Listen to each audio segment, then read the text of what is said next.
أعوذ بالله من الشيطان الرجيم. بسم الله الرحمن الرحيم.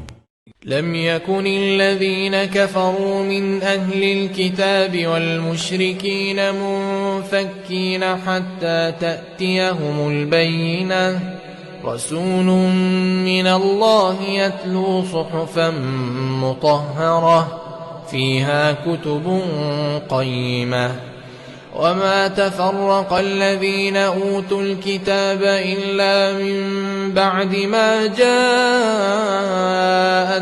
البينة، وما أمروا إلا ليعبدوا الله مخلصين له الدين حنفاء ويقيموا الصلاة ويؤتوا الزكاة وذلك دين القيمة.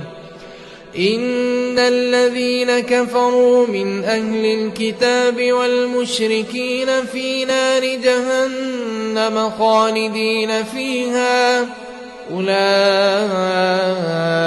هم شر البرية.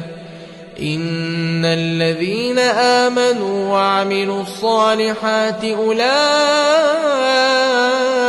هم خير البرية، جزاؤهم عند ربهم جنات عدن تجري من تحتها الأنهار خالدين فيها أبدا، رضي الله عنهم ورضوا عنه، ذلك لمن خشي ربه.